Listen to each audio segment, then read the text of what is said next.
the loss of certain kinds of cells.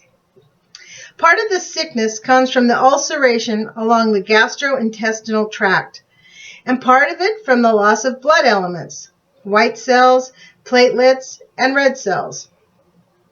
Given time between application of radiation doses, the remaining unkilled cells can replenish the lining of the gastrointestinal tract, provide platelets to prevent the hemorrhage, and white and red blood cells for such needs as fighting infection and transporting oxygen. If the radiation is given all at once, death ensues simply because replacement of cells cannot keep pace with cell loss. But apparently little understood by so many atomic energy promoters is that this apparent repair of the body is a repair in the sense of providing replacement cells, not a repair in the sense that irreversible changes in the body cells, which will lead to leukemia and cancer 5, 10, 15 years later, have not occurred. There is no reason at all to believe that the ability to replace cells in an ulcerated intestine means that repair of cancer-producing damage has occurred.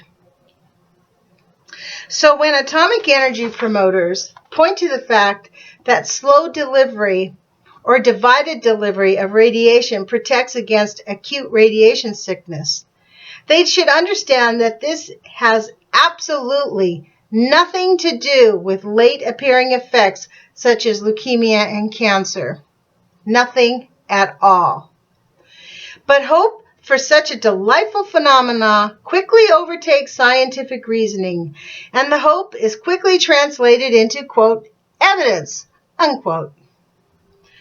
A radiation-killed cell cannot produce cancer, provided it can be replaced, as for example in the intestine, proper function can be restored.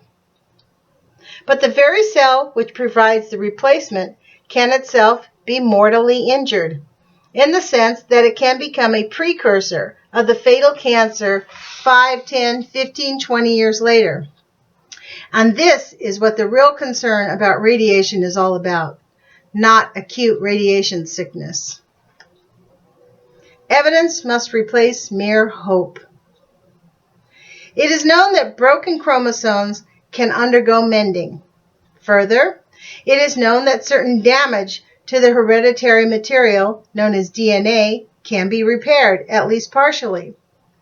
Whether these repairs have anything whatever to do with the type of injury leading to cancer is